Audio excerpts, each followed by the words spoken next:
Okay, we are back. Another episode of Algebra 1. This is section 4.4, parallel and perpendicular lines. So we're going to talk about the value of parallel and perpendicular slopes, what they have in common, what they have different, and then we're going to write the equation of a line based on whether it's parallel, perpendicular, things like that.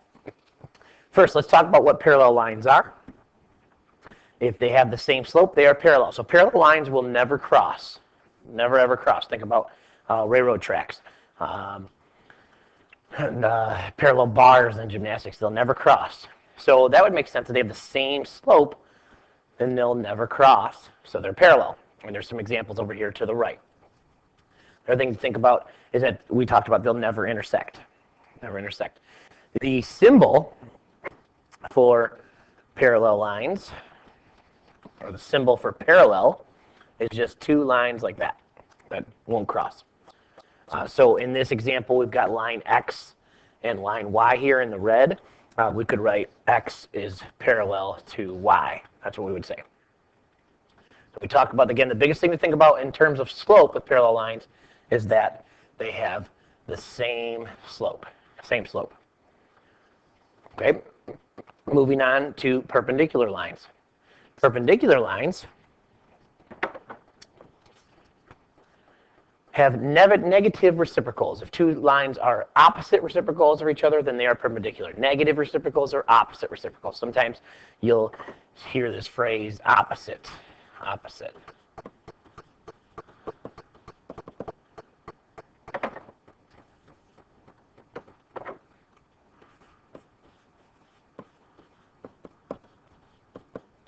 Sometimes you'll hear that phrase as opposite reciprocals or negative reciprocals. That's the same thing. They basically mean that there's a reciprocal and one is positive, one is negative. They're opposite signs and the reciprocals are one another. Then they are perpendicular. And again, I'm just going to highlight that because that's really the big deal here is the opposite negative reciprocals. Okay? If we can figure that out, then we know that they're perpendicular. And the other thing about perpendicular lines is they do intersect and they form a right angle or a 90-degree angle. 90-degree angle. So if you look at the blue lines over here, these would intersect at a 90-degree angle here. And you could kind of tell on the red lines as well. We've got a 90-degree angle there as well. Where they intersect. So the perpendicular lines intersect to make a right angle or 90 degrees. So let's talk about what negative reciprocals are. So negative reciprocals would be the product of two numbers equals -1. Or in the product we talk, multiplication. That's what that means. Okay? Or a lot of people think about it as opposite signs and flipped fractions. Opposite signs, flipped fractions. So opposite signs meaning one's positive, one's negative. And then flipped fractions, we understand what reciprocals are. They're flipped fractions of another one. So if you were to multiply those, you would get a -1, but an easier way to look at it is opposite signs, one's positive, one's negative, and then they're flipped fractions. And when we take a look at that, for example, look at these blue lines up here. For instance, this one here, the slope here is a -1/2. And over here, this blue line here, the slope is a +2. So if you multiplied 2 times -1/2, you'd get a -1. That checks that one off. Okay? But if you also look at it opposite signs, one's positive, one's negative. And are they flipped fractions? Sure. 2 and 1/2 are flipped fractions of one another. So those would be opposite reciprocals. The symbol, let's just talk about the symbol for perpendicular as well, is an upside down T. It almost looks like a perpendicular line. It's upside down capital T. So when we would write this, if we were to use, let's say that this line here was line L, and this line here was line M, we could write L is perpendicular to M with our cursive lowercase letters. Okay? And then the last thing to talk about on this one is that the easiest way to find the slope is to put the equation in y equals mx plus b form. Because if we do that, if we can get the equation in y equals mx plus b form, we know we have a slope because our m value is always our slope. So then you can easily find the slope by looking at, in this form, oh, there's my m value, that's my slope. Because we're going to do some examples and determine is it parallel, perpendicular, and whatnot. And if you put it in this form, it's easier. If it's in standard form, sometimes it's a little more difficult to do that. So you have to kind of do some reworking. So let's do some examples. Let's go right to example A here. And this one's nice because they're already in y equals mx plus b form. They're already in slope-intercept form, so I can just look for my m value there. So in this case, I can see in the first equation, my m value is 2. And in the second equation, my m value is also 2. And so when we put it in that form, again, the thing to remember is if they have the same slope or the same m value, then we know they're parallel. And if they're negative reciprocals, then we know that they're perpendicular. So again, going back to part A here, we can see that m is equal to 2 in the first equation. M is also equal to 2 in the second equation. So that would mean that these are parallel, just because they have the same slope. If we look over at letter B here, looking at these slopes, we can, and again, they're already in y equals mx plus b form. That makes it nice and easy. So if I look at the first slope, I've got a 1/3. If I look at the second one, I've got a -3. So my m value, my slope is -3. So now when we look at these, are they the same? No, they're not the same, so we know they're not parallel. Are they negative reciprocals? So one's positive, yes, 1/3 is positive, and we've got a -3. And are they reciprocals of one another? Are they flipped fractions? Well, the reciprocal of 1/3 would be 3/1, and since one is positive, one is negative, then we know that these are perpendicular.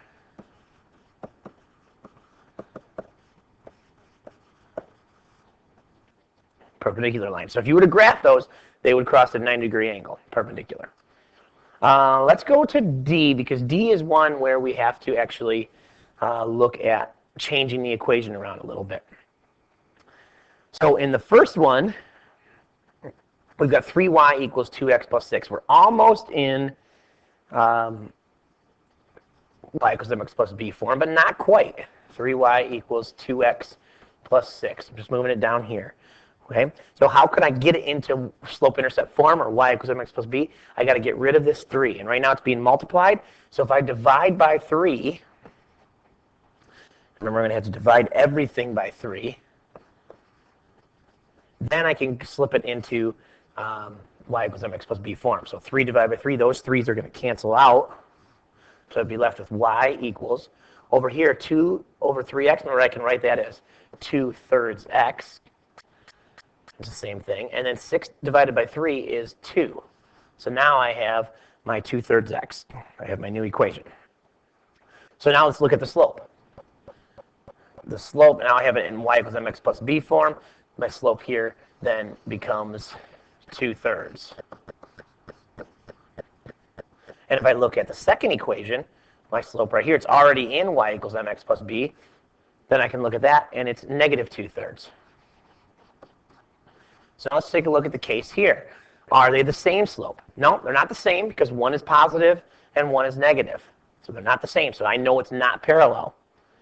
And then are they opposite reciprocals? Are they negative reciprocals? Well, one is positive, one is negative, but they're not reciprocals of each other. So they're not perpendicular either. So the answer here would be just a big giant neither. Neither. They're neither parallel or perpendicular. They're just two random lines that are on a graph. They'll probably cross, but they're not parallel or perpendicular. Okay? Let's go ahead and do, I want to do this one. Let's do number 3 here. This one we're actually going to write the equation. So this satisfies the second part of our objective. We're going to write an equation of a line that passes through -3 and -2 and is perpendicular to the graph of y equals -1/4 x plus 3. So a lot of stuff here. All right. First thing we're going to do is we're going to look at they give you an equation here. So it's kind of spelled out for you what we have to do, all our steps here. So we got A, B, and C steps. Okay, it's already spelled out what we want to do. So first thing is find the slope of y equals negative 1/4 x plus 3. So we've got that equation right here. They've already given us the equation, and they got a point for us to put in. Okay, so let's find the slope. We know right away, it's right here, negative 1/4 is our m value because it's in y equals mx plus b form. So I can already find that. My slope is negative 1/4. Okay? So once I do that, I don't even need this anymore. I can put a big line through it. I can put an x through it because I'm not going to use that equation ever again. Once I found the slope, I don't need it anymore. So my first step, step 1, was to find the slope. And we did that. Find m. We found the slope. And now I don't even need that equation anymore because I'm going to write a new equation. It says write an equation. So I'm going to write a new equation for a new line that's perpendicular. Okay. Step 2 is it parallel or is it perpendicular? So that's what we have to determine. What's the new line going to be? It says in the equation here that it wants it to be perpendicular to. Okay, perpendicular to. So that's part B, actually, is what is the slope of the perpendicular line? So we've got the slope of the original of negative 1/4. So we're kind of looking at this negative 1/4 and saying, well, what's the slope that's perpendicular to that? Well, we know it has to be opposite, and we know it has to be a reciprocal. So it's negative, which would make it positive, and the reciprocal of 1/4 would be 4. And you see that it's perpendicular. So it's going to be opposite, positive, and negative. And it's going to be the reciprocal of 1/4, which is 4. So we use the point slope form to write the equation with a line with m4. We know that's 4 now. And that's part 3. Write the equation.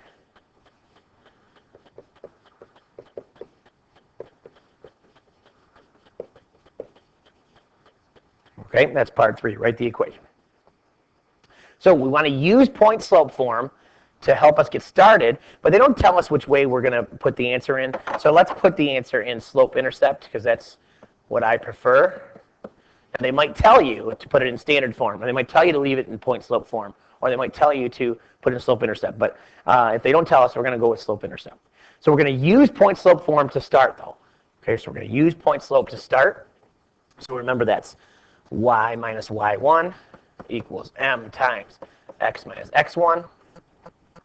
And away we go. We've got enough information. We've got our point up here that we can use, and we've got our new slope.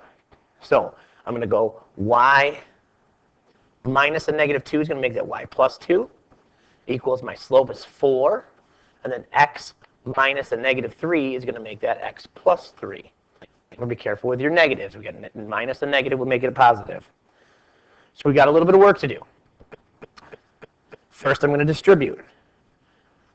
4 times x, 4x. 4 times 3, 12. And over on the left-hand side, it just stayed y plus 2. And we want to get it into slope-intercept form, so all I would really have to do here is subtract this 2 from both sides.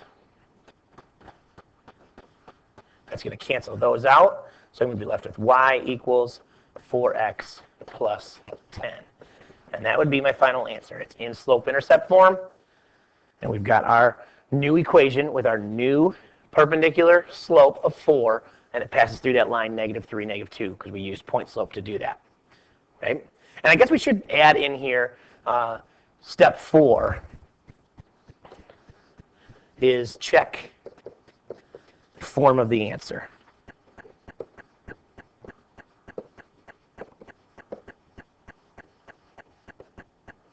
Check form of the answer. Okay? Do you have to distribute?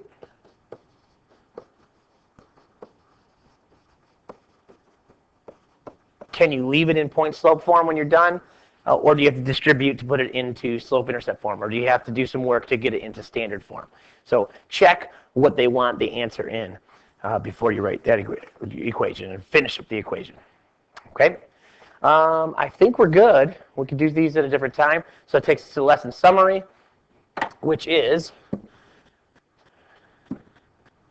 How can you determine if lines are parallel, perpendicular, or neither? So there's definite strategies based on what their slope is. And then your practice problem, you're given these two equations. What's the slope of equation 1? What's the slope of equation 2? And then are they parallel, perpendicular, or neither? Okay, that does it for section 4.4. And that'll be it. Bring some questions.